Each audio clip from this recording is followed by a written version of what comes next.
My name's Imogen, for people who don't know me, and I'm a union organizer, and I work for the Mighty United Workers Union, which is a big general union in Australia, and we have 150,000 members.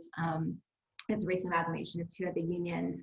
I'm also a member of the Artists Union Working Group, and there's a bunch of comrades on here today, which is exciting too.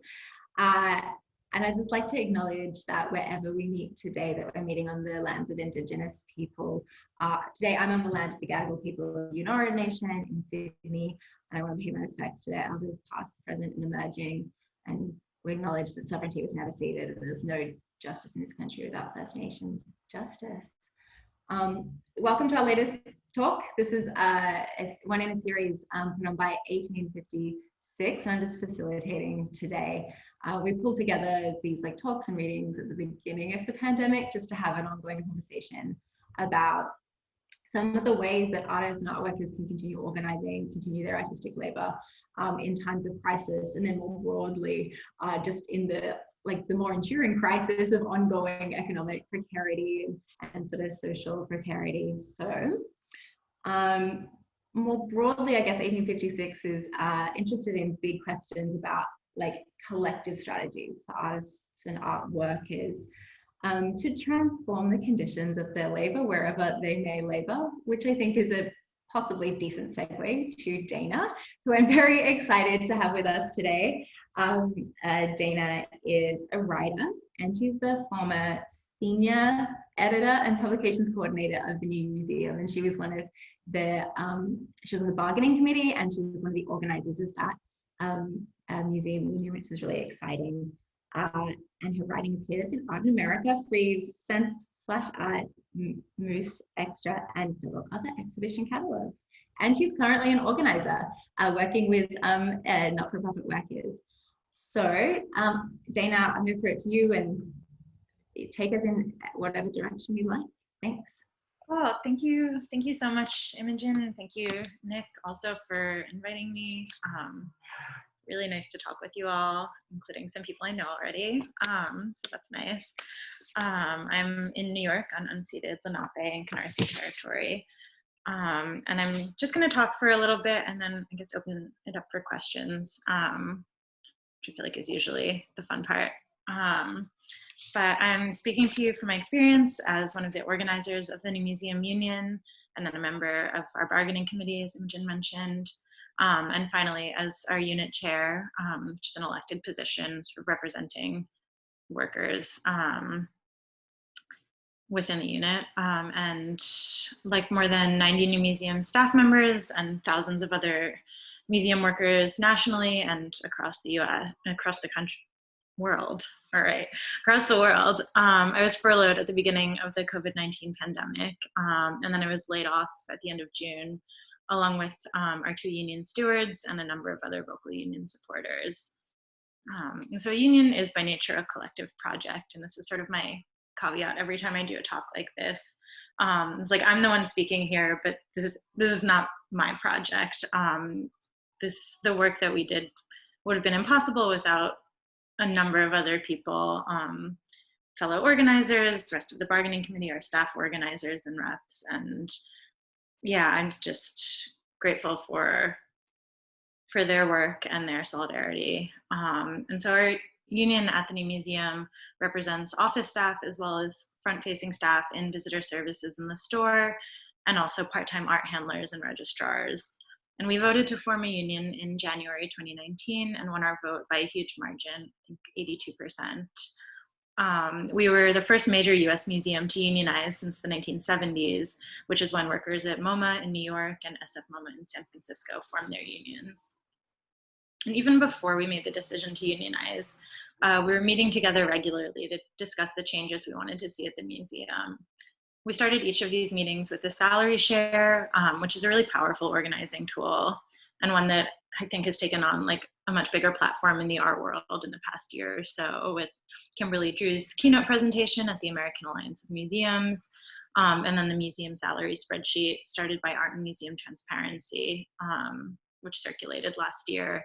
And they also started keeping track of museum layoffs and furloughs during coronavirus in a Twitter thread. And we decided to unionize for a confluence of reasons. Some of them were specific to the new museum, including egregiously low pay and a huge disparity between executive and low-level salaries. And that was something that was, when we first went public before our vote, that was something that was pointed out to me by art writers I'd never met, who like emailed me to tell me that, like, you know, while all museums are bad about this, the new museum is especially bad. So that's how bad it was.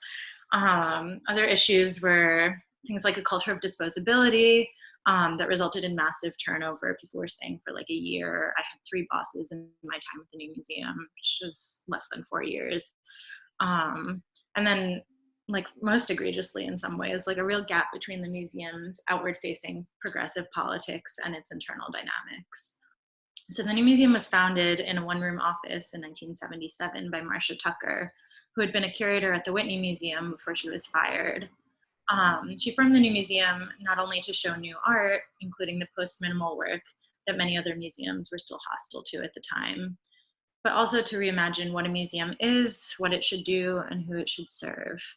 And she's had some really radical ideas to do this, including paying all staff the same salary and foregoing hierarchies by having everyone rotate jobs. These proposals didn't last long, obviously. They were not in place when we unionized. But looking back at that history and at like contemporaneous organizing by groups like the Art Workers Coalition in the late 60s and early 70s, it's jarring to see how many of those demands, like involving museum workers and artists in museum policy decisions and free admission for all, are still relevant today, and that some of those demands even feel far beyond what we can push for now. The horizon of possibility has been really limited by increasingly corporate museum leadership, especially in the US, but I don't think it's limited to the US. And so now we're just expected to be grateful that we have a job at a museum in the first place. But in the past few months, I think, especially in the US, museum worker organizing has intensified in a really amazing way in light of the pandemic and also the uprisings in response to George Floyd's murder by Minneapolis police in May. And so art workers are calling out the entrenched racism and inequity of institutions and demanding accountability. I think this is happening a lot on social media, but it's also extending like beyond that. I'm not convinced that the museums we have can be made equitable or anti-racist. Looking to the history of museums makes clear that they're structurally designed to expropriate, loot, and uphold stratifications of race and class. But I am encouraged by the organizing that's been happening. And I think watching that organizing and just sort of being in dialogue with other museum workers over the past 2 years has made it really clear that a lot of the reasons that we unionized at the new museum are also prevalent throughout the museum world or the art world, or, you know, those overlapping sort of spheres. And those are like low pay and this prestige job mentality, both of which tend to prevent people without outside sources of financial support from getting a foothold in the art world. And I've since spoken to a lot of people at other institutions, been involved at various stages in other people's organizing processes, which is really amazing. But it's been surprising and depressing to see how many of these issues impact art workers, like across the art world. And so at the new museum, like with this awareness, we wanted to change the landscape, the sense of what's possible and what people deserve, and not just our own conditions. And so starting in March of last year and through the beginning of October 2019, we met with new museum management and their lawyer regularly to negotiate our first contract. It was really bleak. Salary concerns were a huge focus in our negotiations, but we also prioritized less tangible concerns, like the right to a pay increase when you take on someone else's work temporarily, which was super common at the new museum, and I think I've found is like really common at a lot of museums and nonprofits in general. And also the right to hold union meetings at the museum.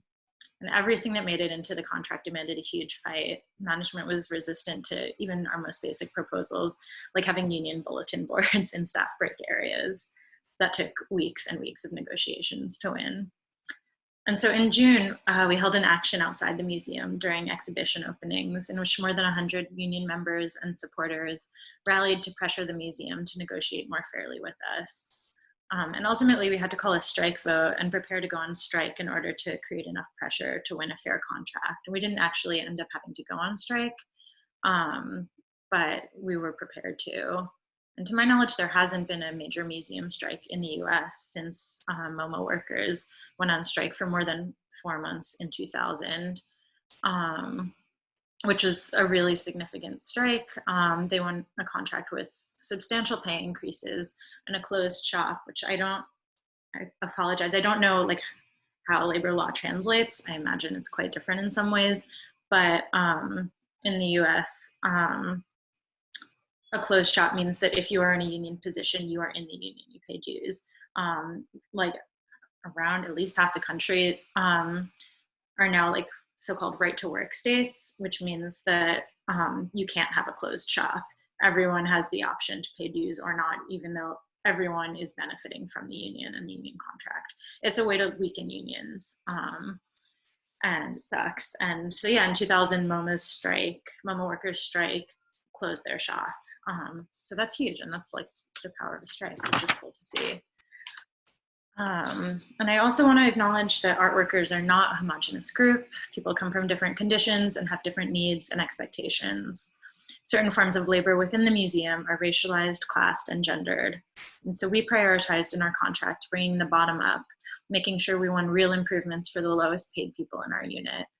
Our contract brought the minimum salary for workers and visitor services in the store up from $15.50 an hour, which is just above minimum wage in New York, to $18 an hour. And those workers hadn't had a raise in over 3 years. And that's also like one of the most diverse departments, or two of the most diverse departments within the museum, or the least white departments, frankly. And I think already the landscape is changing a lot for art workers. Last year, after we unionized, workers at the Tenement Museum and BAM in New York voted to join our union, UAW Local 2110. And I'm going to answer Nick's question about what a local is at some point.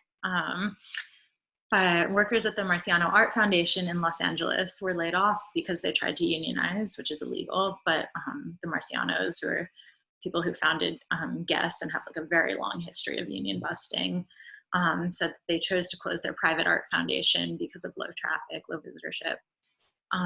But at the same time, management at MoCA in LA decided to voluntarily recognize their workers' union without a vote, which is great. More recently, workers at the Philadelphia Museum of Art voted to form a wall-to-wall union despite a lot of hostility from management. And workers at the Boston Museum of Fine Arts, the Milwaukee Art Museum, the Carnegie Museums in Pittsburgh, and the Portland Museum of Fine Art in Maine are in the process of unionizing. Actually, I got an email like 2 hours ago that the workers at the Milwaukee Art Museum just won their vote. So that's great.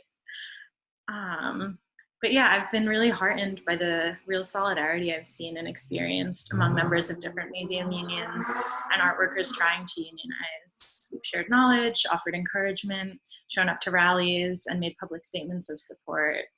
I think art workers are coming to recognize themselves as workers, and that makes all of us stronger in the fight for our rights at work.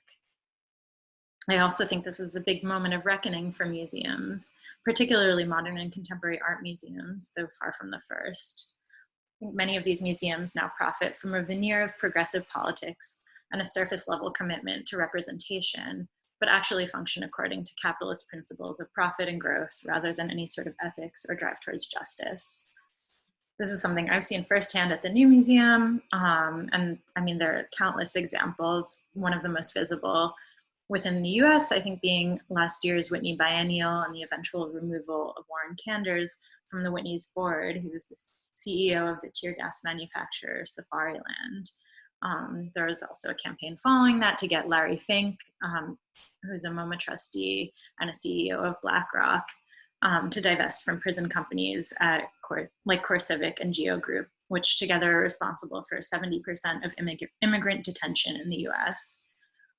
So the question I've been asking myself for a while now is, what does representation actually do if it's funded by brutality towards activists and protesters in Ferguson, in Standing Rock, at the US border, in Palestine, in Hong Kong, and around the world?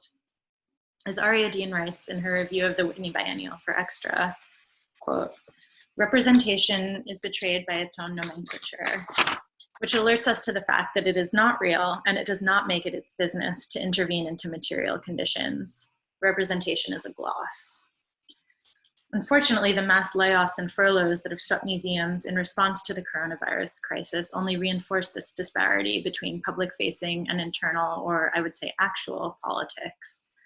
Tens of thousands of museum workers in the US have lost their jobs, most of them in lower paid positions, while executives take small symbolic pay cuts that preserve their own jobs and their power. For reference, the new museum director took a 30% pay cut, and 30% of her salary is still several times the average salary in our union.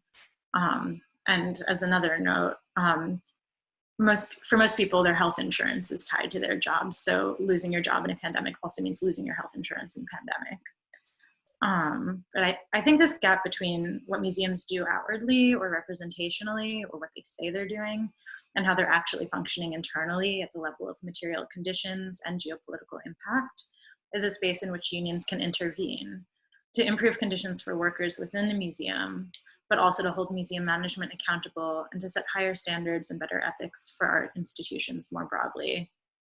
Unions are not the endpoint, of course, but they are a crucial means of advocating effectively for workers' rights and a useful model for collective action and building solidarity. The theorist Suhail Malik, who I studied with in grad school, has argued that contemporary art as a genre of art production and circulation is incapable of affecting political change, despite the fact that so much contemporary art engages with the sort of left politics in its content. In part because it depends on or valorizes openness to a multiplicity of meanings and indeterminacy that's antithetical, he argues, to concrete political intervention. For me, that feels increasingly true of the art world as a whole, of the contemporary art world as a whole. When our union voted to authorize a strike in late September, we as organizers had to explain to our colleagues and to exhibiting artists and museum visitors and so on, that you either stand with workers and support our fight for a fair contract, or you cross the picket line and side with management and with the exploitation and abuse that they perpetuate. There's no middle ground in a strike. So this is obviously a much larger conversation about how art works and what it should do, but I've been thinking a lot more about instrumentalization and militancy as counters to the surface level representation-only progressivism that so many museums put forward and profit from. Because representing left politics isn't the same as enacting them, though both can happen at once.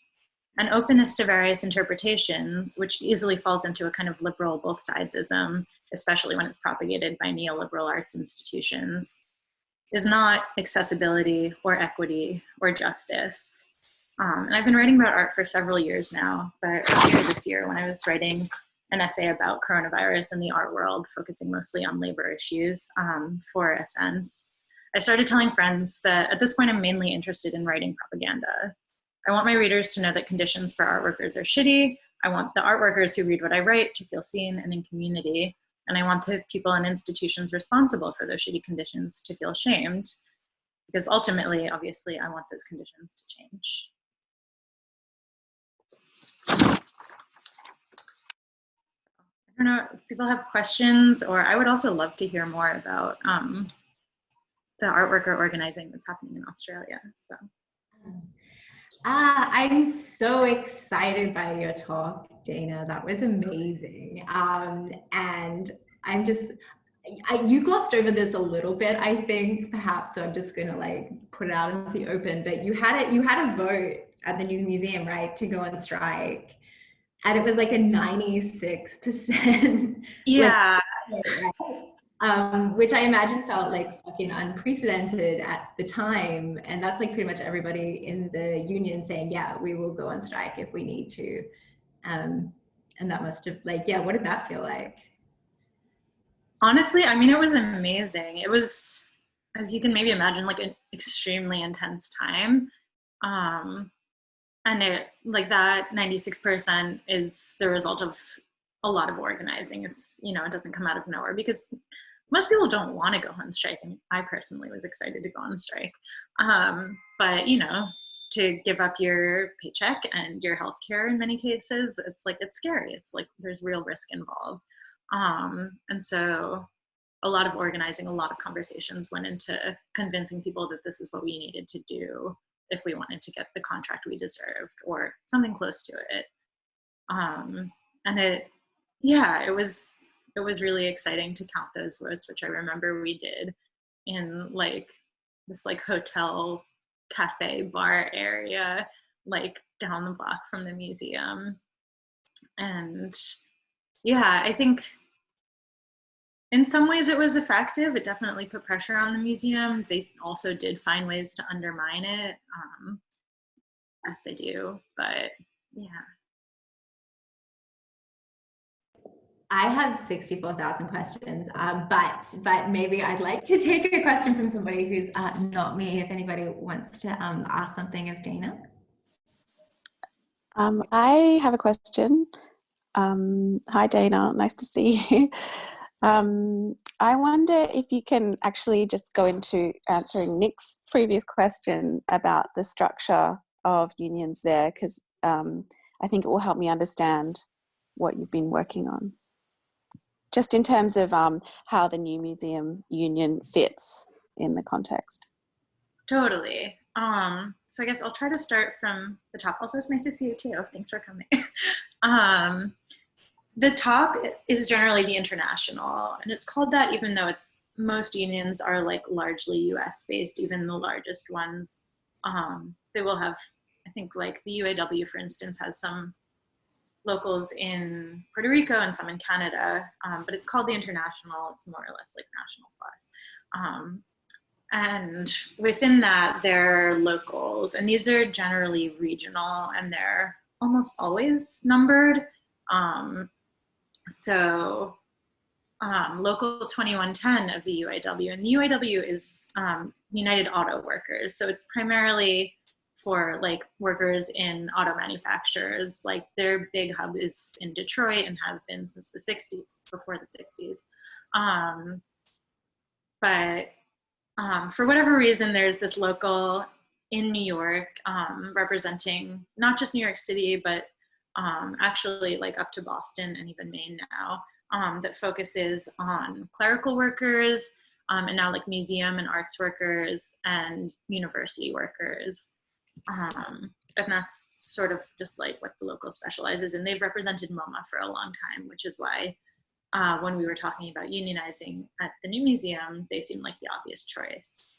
And so within each local, there are different shops, and those are generally workplaces or parts of workplaces.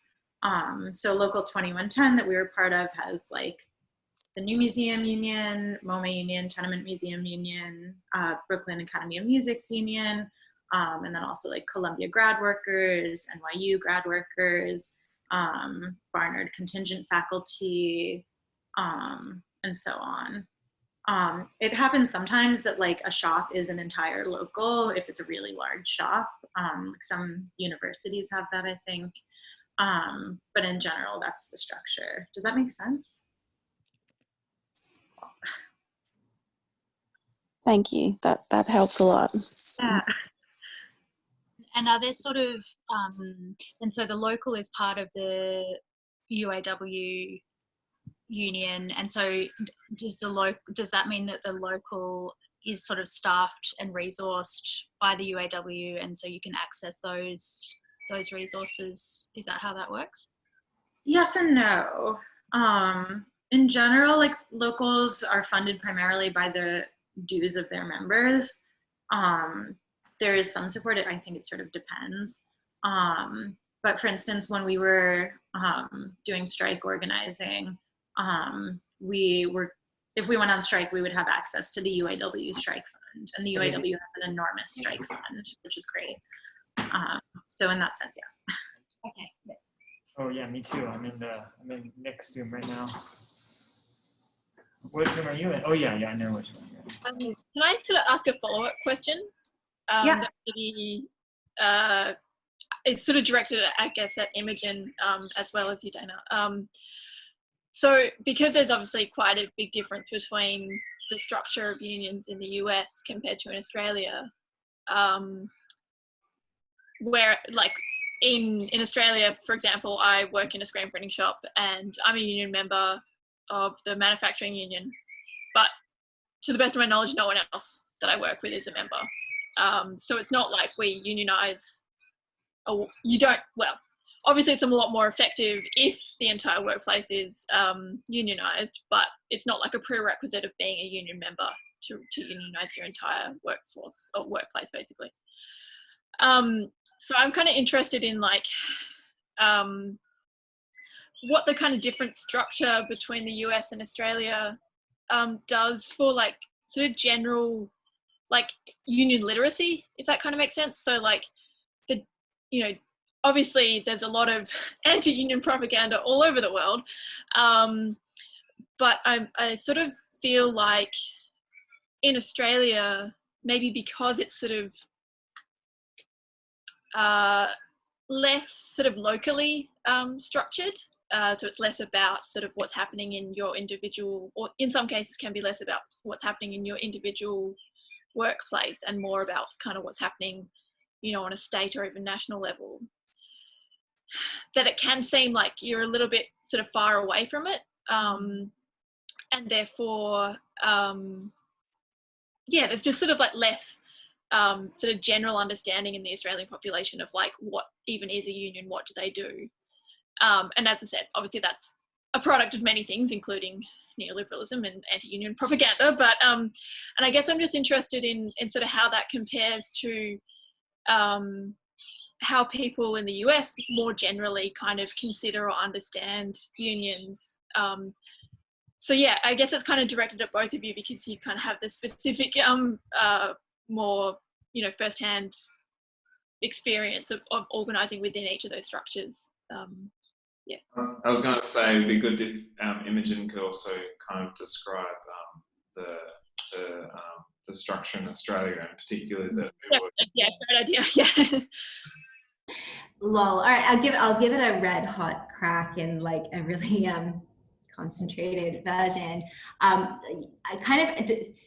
The way the US is structured in those like bigger locals, like it's kind of strange that like NYU grads and museum workers are part of like the United Auto Workers Union. That's kind of like quite different to Australia, which the unions are more generally a bit like occupation and industry focused. And the union I work for, the United Workers Union, which Jonathan also works for, who's down there. We're generalists, but we still have industry. So like I organize like the casino workers, and we organize food workers and warehouse workers and paramedics and like the people who make pharmaceuticals and this like whole kind of big thing, but we organize along industry lines. And so workers, if they want to join a union in Australia, they do need to join the union that covers their industry. And those rules of coverage were written like a fucking 100 years ago. And so they're pretty outdated and they're pretty wild. And in a way, they actually get in the way, I think, of people just joining the union that they want to join, which I think is a benefit of the American system that I see, because you're like, that's a good union. All the other kind of workers that we like, or people that we might be connected to in some other red thread way, we could join that sort of union. So I think that's a difference. When Dana was talking about like closed shops and right to work states, like I think most of us would know, like right to work states in the US means that it's like harder to join a union. You don't make a whole site like a union site. Australia is basically a right to work state, the whole place. You can't make it, even if you've got a union work site, and like we have lots of union work sites of like 70, 80, 90% density, you cannot legally make it like compulsory to be in the union. You can't say just because all these people have like paid dues and they've fought hard for these wages and conditions, you can't make it compulsory to join the union. So that all of Australia is a fucking like right to work state, which I don't think a lot of people internationally think. I think they think Australia is like generally okay for like labor rights and unions, and we have this really good proud history, but it's actually like pretty shitty, and we've got a really shitty right to strike too, unfortunately. So yeah, I think like that would be that's like the quick 1 second kind of overview. But yeah, Dana, I'd be really interested to hear I've got a view on how Australians, particularly like young Australians or people who come from non kind of unionized industry, think of unionism in Australia. But I'd be really interested to hear from you, like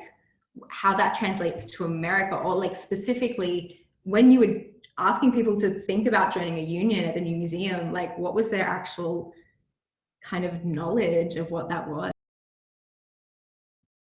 Yeah, I mean, I think in the US also, like, union literacy is super low, and that's also for a lot of reasons, including the like absolute decimation of labor law over the past 50 years. Some people have experience, I think, at the new museum. Like some people, there's one person who'd been part of like a sort of failed unionization effort at another institution a few years before. One of the main organizers, one of my comrades, her parents are both teachers, and so had been in teachers unions, and so she had like a very good sense of the importance of unions. But yeah, I think like the percentage of like workers who are unionized in the US right now is like 10%, like it's really low. And also in terms of like industry-wide unions, I think there's a lot of power in them as a structure. And I don't know a lot of the details, but like sectoral bargaining laws in the US are really bad. It makes it really hard to organize sort of like industry-wide unions. I mean, it's less hard, I guess, to organize. Sorry for the siren. To organize like shop unions, but that's really the structure that is enabled by U.S. labor law. I'm not sure if there were other parts of the question that I'm forgetting. Yeah, that's kind of what I was asking. Yeah, sort of just like how people regard unions and sort of comparing across Australia and US. Yeah. Yeah, I think it also, as Imogen was saying, in Australia, in the US, a lot of the like energy towards like unionizing right now is coming from younger people in like industries that have not traditionally been unionized. I think like media was the big thing, started a few years before the like museum union wave. And that was very visible, obviously, because it was media people. It was all like digital media. So there's like a big Twitter presence, like MTV News and Vice and Gizmodo and all of these sort of like online publications and like media corporations with young workers who are like super driven and super vocal about unionizing. I think that was sort of what put it on the radar for some of us at the new museum. And yeah, I think now it's like cultural institutions and nonprofits in general, which is the kind of organizing that I do for my job now. So.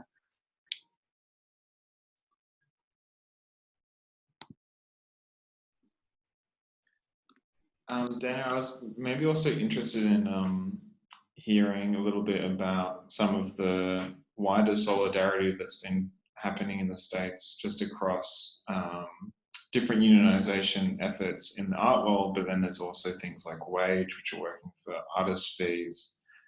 And I mean, just hearing a little bit more for our viewers about some of that organizing that's been happening in the US the last few years. And whether that's been relevant to that your struggle in the new museum at the same time.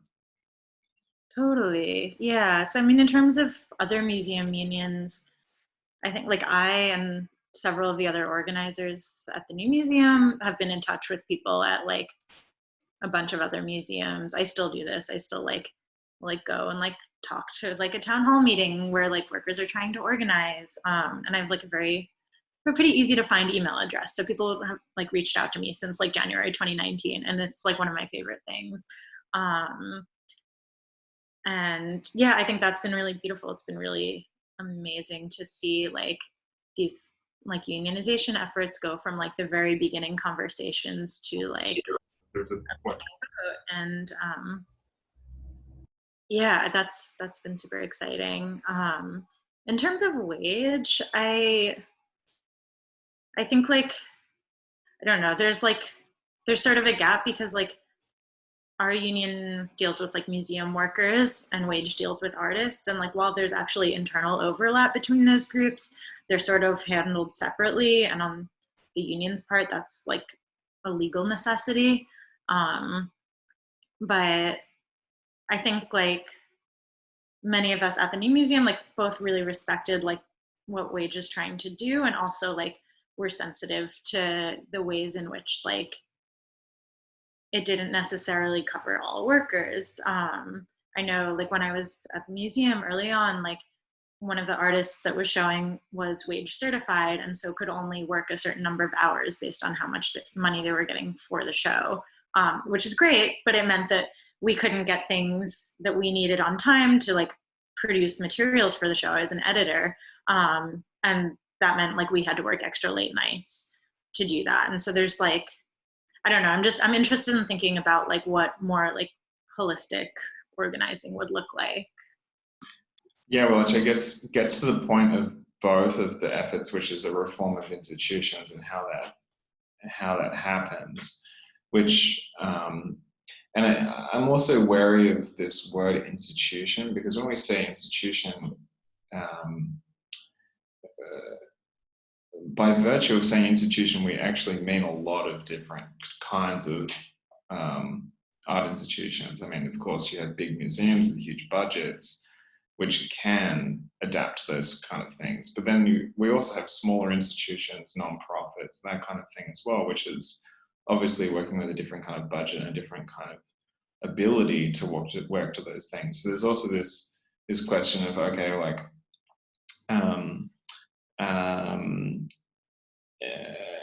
what reforms are possible in these kinds of models? But of course, something like the New Museum or the Whitney or the MoMA, I mean, they are the sites in which these reforms are possible and can be thinkable, which, I mean, that's what I really liked about the beginning of your talk, is you were talking about the wishes of the New Museum when it was founded was quite utopian and did have a lot of these ideas in it. And then lo and behold, it calcifies into something that is kind of the worst of the model. So, I mean, to me, it's also interesting that at bottom of these questions, there is this I guess, hope for these different groups to try and reform institutions. And we do think there is a possibility in that. Maybe this is a comment, not a question, but the one thing I do wonder, I'm not sure if this is a real possibility in the US, but maybe more so in other countries, is whether that can be done on a policy level as opposed to within the institutions themselves. And I do know that like what Ramaya Tegegna is doing in Switzerland is working more on a policy level and making sure the state intervenes on some of these things. But is that a question as well in the US, whether this can be solved on a policy level as well? At this point, it's like kind of maybe a pipe dream for some people. I mean, since like the 80s and 90s, like with the like culture wars in the US or whatever, like there's been almost no public funding for arts institutions in the US. And what there is generally on the city and state level. There's very little like federal public funding for arts institutions, which means you have museums that are largely funded by and run by like corporate donors and boards of rich people, which I think has a lot to do with the way the institutions are run more broadly. But yeah, I mean, I think certainly things could happen on a policy level, but because there's like actually not so much involvement from the government in a lot of ways within US institutions, like it may not be the most like productive site for organizing, I think. Because yeah, I mean, I know there were like calls and petitions at the beginning of the pandemic for like more cultural funding. You know, of course it didn't happen. But yeah, what else was I gonna say? I don't remember. Did there ever used to be more federal funding for the arts and it's been cut down, or was there never really federal funding?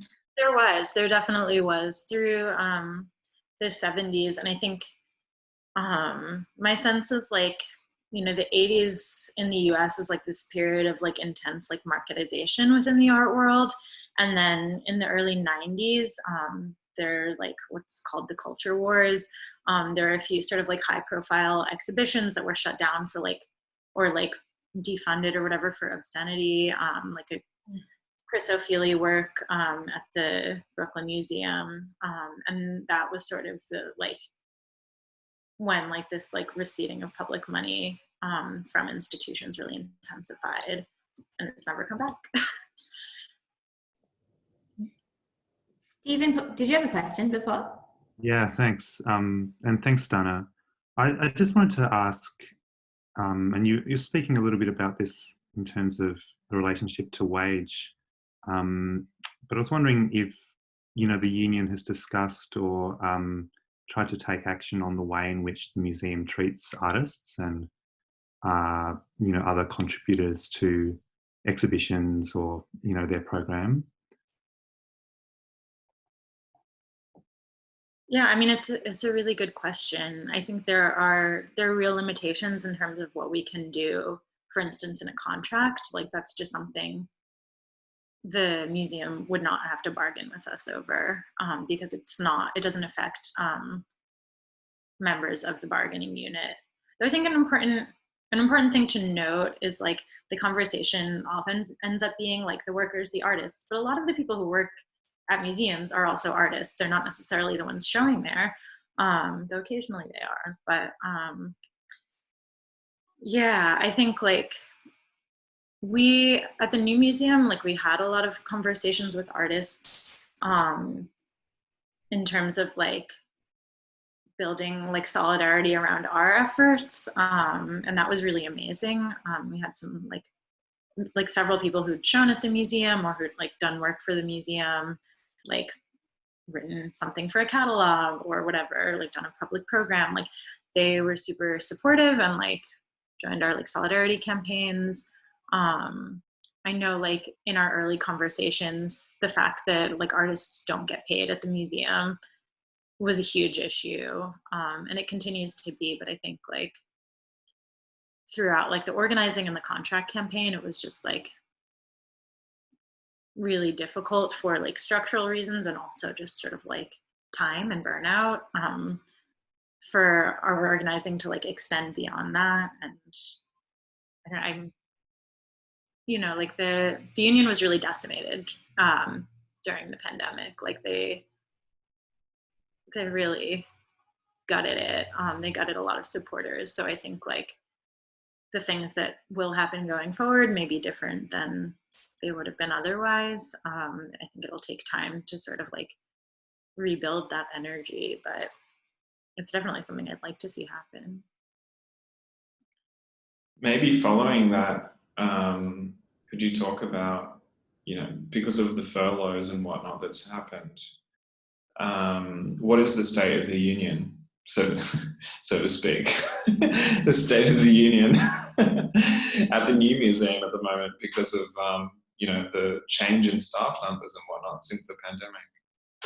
Totally. I mean, it's definitely reduced. A lot of vocal supporters are gone, but there's still a union. There's still people there. We have 2 great interim stewards, and people are working really hard. I mean, I'm still sort of like tangentially involved just to like through the transition process, just to make sure that like, you know, health and safety needs are being met and issues are being dealt with. And obviously the museum is being as difficult as they always have been. So yeah, I think there's just, right now there's just like a real desire for like stability. I think that was the case from like the time we ratified the contract. And also just to like really ensure people's safety and well-being right now, especially because some people are back at work, like visitor services and store staff, and some of the art handlers are going back into the building, and we've had to fight to get like N95 masks provided for art handlers who are working close to each other, things like that. So Dana, I've got a question.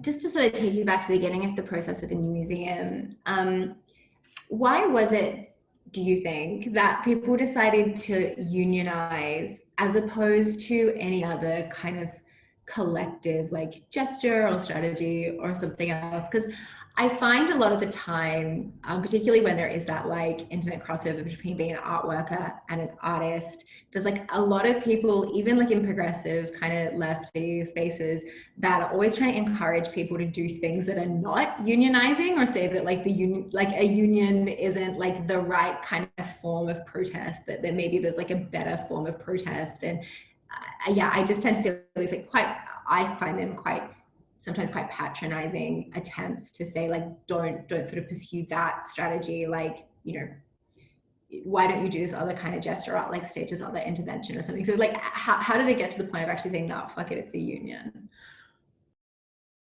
Yeah, I mean, I think what it really came down to is sustainability. And unionizing was something that had come up throughout like these conversations that we started having, which lasted like many months. And like, you know, someone would bring it up, like most of us didn't really know like what the process would entail. And, you know, some of us were like, I think that was like at the back of our minds from the beginning, like we need a union. Other people were like, maybe not thinking about that, or were like kind of resistant to it in the beginning. But we met with representatives from our local 2110, and they brought some like MoMA stewards as well, and they talked to us. And from that conversation and from like them passing around their like salary tiers, which is what happens when you have a union for 50 years, like they were almost double like what we were making. We were just like, yeah, this is what we want to do.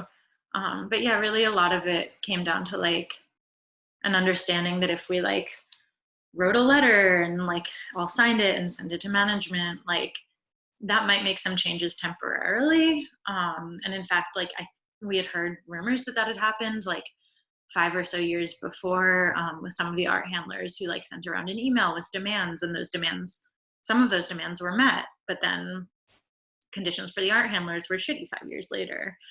We were like, we want something that's sustainable, that like has to stay in place and that will benefit people when we no longer work here. Because even when we started, like when we formed our organizing committee, like half of the people at least were like, yeah, I'm down to do this, with the caveat that if I get another job, I'm leaving, like I'm getting out of here. So I think like the idea was that like, we don't want this to just benefit us. We don't even know how long like we're going to work here. We want something to be in place so that like future new museum staff don't have to deal with the shit that we did, or less of it. Yeah, I think, yeah, obviously I'm a really big fan of unions, and I think it's particularly like an art world cultural institution thing that like that might not be the natural conclusion. I think there's, yeah, a lot of people that, so I think it's kind of, for me, it's really inspiring to see that like that is becoming the conclusion that is kind of the solution. It's like a very kind of like straightforward way of saying that we want like economic and workplace democracy, and unions are like a good institution for realizing that. I think that's. I wonder if that the prevalence of other collective strategies in art industries or art organizations or art contexts has to do with something that you talked about earlier, Dana, which is representation, and the, you know, being artists and cultural workers, a belief in what it is to represent something, and believing that that has power and value in itself, but also misunderstanding perhaps the limitations of representation, as you pointed out. And I wonder if you could talk a little bit more about what the conversations were like with the new museum about the gap between what they were professing to do publicly and what was happening on the inside, and whether they were receptive at all to that being pointed out. Yeah, I mean, it's a really good point. And I think like I've been watching, like, I don't know how much of this is like crossed over, or if anything's happening like in Australia similar. But there's been a lot of like in the past few months sort of like online organizing and like public call outs and like a ton of like call out Instagrams for like museums and galleries broadly, and then for like specific institutions and specific galleries. And I think it's like really exciting and also like really frustrating for me, because I think there's like this expectation that like, okay, we've revealed the bad things, like, and now you have to change them. Now you're shamed into changing them. And unfortunately, like most of these people don't have that much shame. Like you can't shame them into doing that much. And the thing is, you can sometimes in the art world in particular, because it is such a like sphere of representation. Like sometimes it does work, but it doesn't always work. And it's not a long-term strategy, and it's not a strategy for building collective power. And that, yeah, I don't know. I hope that some of these like organizing initiatives are starting to move towards like actually like that kind of building of collective power, and not just the call outs, which like are important and have their place for sure. But I think there's like a lot of weight on that kind of stuff to do work that I don't think it's usually capable of doing. And you see that in the kind of flashpoint, you know, like nature of call outs, that they move from one hot topic to another rather than creating actual structural change in any sustained way. And I think people are starting to see that and are tiring of that as well, because it has become, you know, like a hashtag virtue signaling, that rather than actual commitment to change. Right. And it's like, it's the more that it happens, like it's great the more people feel comfortable to come forward, but it's also like the more the specifics get lost. And like the like sort of public attention on things gets like spread really thin. And these things sort of function on public attention. That's how they work. So yeah, I mean, I know there was a question about like also at the new museum, like how those conversations went. I would say like we didn't address that directly with the museum in many ways. I think it was more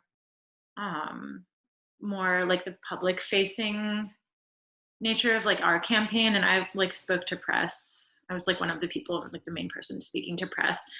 So I think that was like a lot of our framing in talking to press and like about our motivations for unionizing, sort of like pointing to these disparities and to this like gap between the museum's programming and their like statement they put out after Trump got elected and all of this stuff. And actually like these conversations that led to unionizing started in response to a series of workshops, like real virtue signaling workshops that the museum did in 2017, I guess. Does that make sense? Or 2018? It was like a year before we unionized, so I guess 2018. I have no concept of time anymore.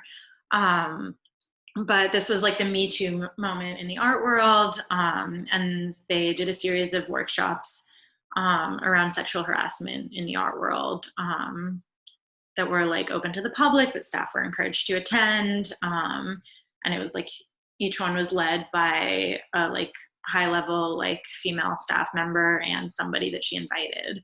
And one of these 4 workshops was led by the deputy director, who was also the head of my department. And it wasn't about sexual harassment. It was about like negotiating for higher salaries and finding mentorship as a woman in the art world. And we're like, everyone in her department was like, well, this is rich. Like, we're all women in the art world. And she told all of us, like, there's no money for you to get a raise. Like, don't try it. Like, go work at another museum if you want, like, to pay. It was really wild. And so that's what got those conversations started in a serious way. Wow. I'm just saying. 12 in Australia, which kind of brings us to the end of the hour, but I guess if anybody's got any questions, and Dana's happy to stick around for a couple more minutes to answer them. Yeah, I'm happy to stick around. I've just got one quick question. So like I'm an art worker as well in a community centre, and for years a lot of the other staff have been complaining about pay and conditions and health and safety issues and so on. And I joined the relevant union for our workplace, and my union was really put a lot of pressure on me to try and get more workers in our workplace to join the union so together we could fight these issues. But perhaps because it's a particularly ununionized workplace, a lot of the staff, they were happy for me to fight the issues for them. And I'm not a delegate but almost was acting like one, but they didn't want to join. Some of them, they were worried about the pay, but I think for a lot of them, the culture was that to join the union was almost to betray our employer or something, even though our employer is betraying us, by underpaying us. Did you experience any of that kind of fear, like even though maybe in name some of the staff might have supported what you were doing, but a kind of fear to join because they're scared for their jobs or for whatever reason? At the New Museum, there's definitely fear of retaliation, but I think because we were treated so badly, and it would like the disregard that most people in like management, at least upper management, had for like workers was so apparent that it was very easy to organize the union, honestly. There were a few people with hesitations, obviously, and a few people who were just like downright not interested. But I do think that that's come up in some of the organizing I've been doing like now for work, where people do actually like care about the mission of the organization they're working for and don't want to undermine that work. And yeah, it's tricky. But I think partly what I've told people is like, you can unionize from a place of care for the organization and a desire to make it sustainable and to make your time there sustainable, because like if your conditions aren't livable, then like you can't stay. And if it's something you care about, you want to stay. And then also like I think some fears that have come up around like smaller nonprofits that I'm working with is like, we don't want to like bankrupt the organization. Like they actually don't have a lot of money. And in that case, it's like, they're not going to agree to anything they can't afford in contract negotiations. Like generally they won't agree to things they can afford in contract negotiations, but they certainly won't like just like agree to something that's going to like bankrupt the company or like require layoffs or something. And if that's somehow a consideration, something they have to negotiate with the union about. So yeah, I don't know if that's helpful. Yeah, no, I think that could be a little similar to the situation I've been in that because I work for a community arts centre and the values are about supporting the community and the community does really benefit from the classes and the things that go on there. But yeah, for me, it's been a great level of hypocrisy in that the staff are also part of that community and I don't feel we're supported. So yeah. And like workers can do a better job supporting the community when they're supported as well. And when they have, exactly. Everyone's constantly on the point of burnout, and that's not, we can't support our students and so on if we're at that point. It's remarkably similar, I think, Madeline, to like that internal contradiction of the cultural institution. It's like we're a community-based organization, we're here to support communities, but this is fundamental practice of exploitation if they're like the work community. And like how do they reconcile that? They don't. They just turn a blind eye to it until you kind of like get them to that position where they can't do that anymore. Yeah. I think I'm also going to steal the term unionized from a place of care I think that's like kind Yeah, I like that. Yeah, I mean, I can also say that like that was a big part of our public campaign when we were unionizing, was just like be really positive and to emphasize that our desire to unionize like came from a place of care for the institution and a desire to like make it sustainable for all of us who work there. Obviously, like I had to say this like with a straight face while I was like so I don't care, but like in a lot of cases people do actually care about the workplace. And I mean, in a very basic level, you want the workplace to continue to exist because that's your job. And so that's like a mutual investment that employer and workers have in some way. Awesome. Cool. This has been amazing. And I'm feeling like I loved hearing you speak, Dana. And I think these questions have been really awesome as well. Yeah, I feel, yeah, what I think the new museum, as well as some of those other US museums, have just like, I think it's just really encouraging for cultural workers of all kinds that there's this like reinvigoration, rebuilding of like unionizing in these museums, in these places. It's so overdue and it's so fucking needed. And it's just really inspiring to hear from somebody who's kind of been there and done it. And I think a lot of people probably like really want to take that away and, you know, think about how it applies here in Australia. And, you know, we might need to come back to you and have another chat again to get us into it. Yeah. Cool. Well, yeah, thank you so much for joining us. Unless there's any other final comments, I might end the meeting. But yeah, I just want to say a big thank you. Sorry about the time zone. It's been great to have you here. And Thank you so much. Thank you. Thank you so much, Dana. Thank you for all your questions, everyone. Thank you. Good weekend. Thanks. Thank you. Bye.